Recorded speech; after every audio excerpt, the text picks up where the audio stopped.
A blind Sophie uses paper clips to pick items of clothing from the wardrobe to pack into a suitcase. In the background, the TV plays a skiing competition, but she turns it off with an annoyed look on her face. The young lady's room is full of skiing trophies she won from the time she could see. Sophie grabs her bags and proceeds to quietly navigate through the house to the front door. As she prepares to leave, her mother catches her red-handed, but she explains that she got another house-sitting job. Her mother offers to drive her, but Sophie has already booked a cab. She suspects that her daughter has a sugar daddy, or is doing OnlyFans as she saw a deposit that was 3 times the amount she was supposed to be paid. Sophie assures her that it was a tip from wealthy house owners for doing a good job. Luckily for her, the taxi comes to the rescue. She says her final goodbyes before leaving. Shortly after, her mother calls to inform her of an email she sent about this new app that can help her. Sophie pretends that the network is bad just so that she can end the call. She finally reaches the mansion. The driver removes her bags and offers to help her get to the front door, but she refuses, only wanting him to point her in the right direction. From her behavior, she doesn't like people's pity. The house owner Deborah comes out to welcome Sophie before pleading with the taxi driver to wait for her. Deborah follows her inside and quickly tries to get her orientated around the home because she's running late for her flight.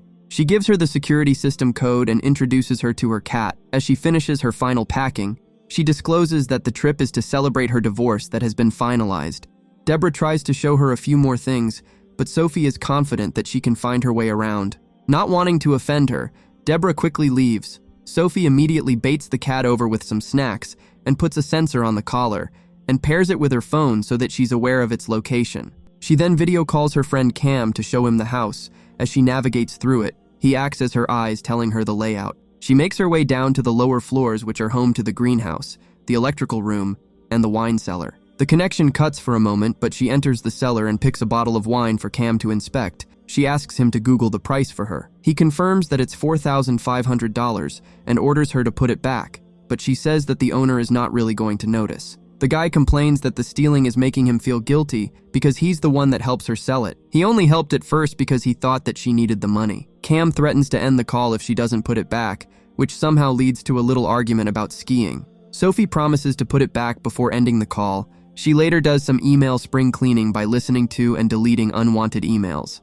She comes across her mom's email and listens to the description. The app is called See For Me, and it connects the blind or visually impaired to a sighted helper via live video call if visual assistance is needed. Sophie deletes the email before it finishes explaining and begins to make her way out for a smoke when she gets a call from Deborah. The homeowner would like to activate the home alarm with Sophie given her visual challenges. The home sitter makes her way to the alarm and enters the number code. The sound of it activating puts Deborah at ease. Sophie continues on her quest for a smoke break and eventually reaches outside, but the alarm activates and locks the doors automatically. She stops herself from calling Cam and dictates her phone to download the See For Me app. Shortly after, she's connected to an assistant who calmly tries to direct her to where the handle is, but Sophie cuts her off as that's not her challenge. She explains that the door is locked. The assistant's suggestions are not very helpful, so she switches to the next available helper. Kelly plays some online games on her PC when the call from the app comes in to interrupt her. Sophie explains the situation to her. She's a lot more practical as she directs her around the house to try to find any unlocked doors or windows on the ground floor. They come across a sliding glass door. Kelly instructs her on how to shake it open, and it works, but this triggers the house alarm. The assistant guides her as she scrambles across the house to deactivate it. The two joke around about her aiding a blind thief to break into the house before ending the call. The app prompts her to save Kelly as propriety aid, which she does. Later that night, she listens to some videos on how blind people can ski with a visual aid. The woman misses her days of riding down the hills competing, and after a stressful day, she decides to get some rest. Meanwhile, Otis from outside watches the house and radios his partners that the coast is clear as they pull up in a van. Ernie and Dave unlock the door and quickly deactivate the alarm before it beeps for too long. They quickly set up their workstation. Sophie is woken up by the sound of their movements, so she puts on a pair of pants to go investigate, thinking that it might be the cat. She sends a signal to the monitor, causing it to beep. Sophie makes her way to the living area, exactly where the intruders are. She signals the monitor again. This time Ernie hears it and goes to investigate immediately. She also makes her way towards the beep, but because of the size of the house, Ernie uses a different route to get to the cat's location first, but he decides to take a quick look around. All the while, the cat goes back up first and leads Sophie out of the room just before the intruder emerges again. Dave manages to open a secret wall to reveal a very nice-looking safe. He starts the drill, But Ernie asks him to stop, and Sophie hears their voices as he suspects that someone might be in the house with them. Just as Dave starts to drill again, she knocks over a vase which gets Ernie's attention, but by the time he gets there, she's long gone. Sophie makes her way to the electrical room and calls emergency services to report the break-in. She alerts them that she's blind. The operator asks her to hold on tight as help is on the way, but given how far the house is, it might take some time for law enforcement to arrive. After seeing the broken vase, Ernie is sure that someone is around, so he begins to comb through the house looking for the person. Sophie needs some eyes, so she calls Kelly again to inform her of the situation. The assistant tells her to stay calm and allow them to take whatever they want, but Sophie suspects that they are looking for her, which changes the situation. As she talks on the phone, Ernie walks past the electrical room. His attention is drawn to her bedroom when he sees her open suitcase. This gives her the chance to leave the other room without being noticed. She tries to navigate through the house with Kelly's help, but the aide notices that she's too exposed and asks her to halt and pan around so that they can locate the intruders.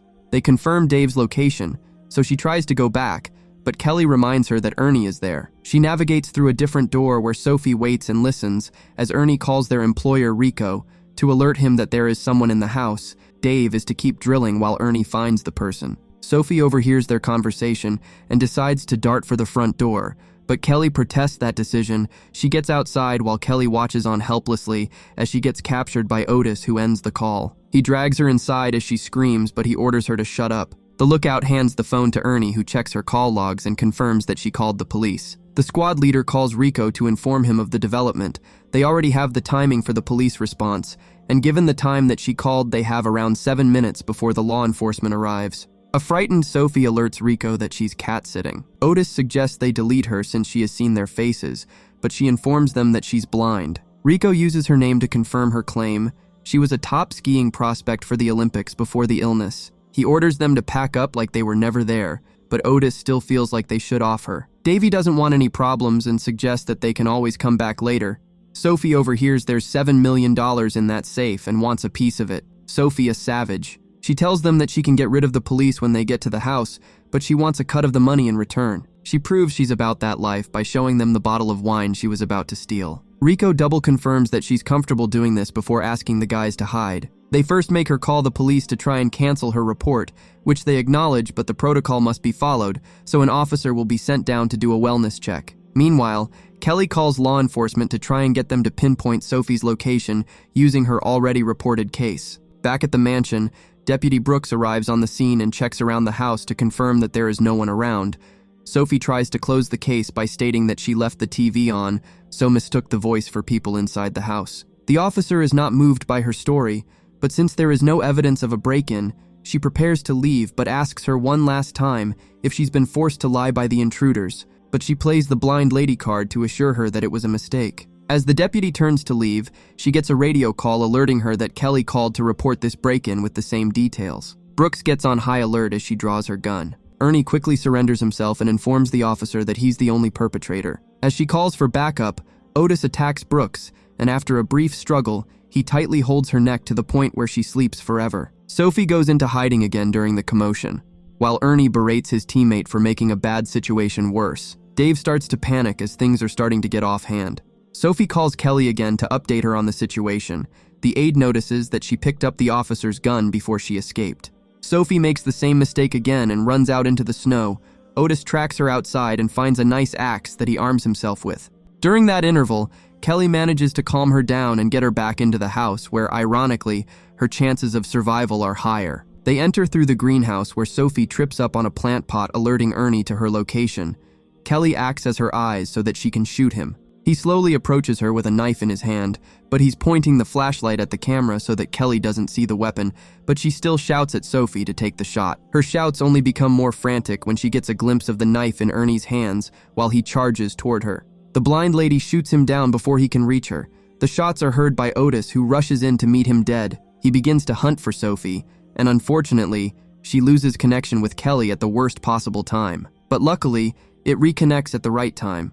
So with her expert instruction, Kelly has her shoot him, but he gets back up and begins to attack with his axe. Sophie accidentally dodges when she slips on a bottle of wine. Her assistant quickly adjusts her aim and instructs her to pop some holes inside of Otis. She takes a minute to breathe with Kelly, where it's revealed that her instructor was in the army, which explains the tactical precision. Sophie's phone starts to warn her that her battery is running low, so they decide to finish the job. All the while, Dave was too busy drilling to realize that his partners have been offed. Just as he opens the safe, Sophie confronts him with a gun, and he pleads for his life as Kelly orders her to take the shot. Sophie's phone goes off before she makes a move. Dave offers to split the money with her, but the girl is adamant he stays in place. He picks up some money and begins to move when he notices that the phone is off. Sophie manages to follow his movements with her gun by listening. Dave gets to Brooks's corpse and tries to retrieve the taser to shock the blind woman, but she's a sharpshooter now, so ends him before he can get to her. Shortly after, a call comes in from Rico. She answers and alerts him that the safe is open. Before he arrives, she picks a couple of bundles and hides. The boss comes to find the money and starts calling Sophie to come and get her cut. As Rico searches for her, he reveals that he's Deborah's husband, and she tried to take all the money from him after the divorce. But since it's illegally earned money, he can't take her to court about it, so he was forced to send the guys to come to take it. He makes an emergency call to the police, making himself sound like a victim. With this, he and Sophie are clear. As he closes the safe, the house sitter has turned off the house light. Rico interprets it as her not wanting to work with him, so he pulls out his gun to hunt for her. He shoots her in the leg when she tries to escape, but she manages to get to Ernie's corpse and uses his phone to call Rico. This gives his location for her to shoot back. Sophie misses, but she doesn't know till he attacks her and tries to strangle her.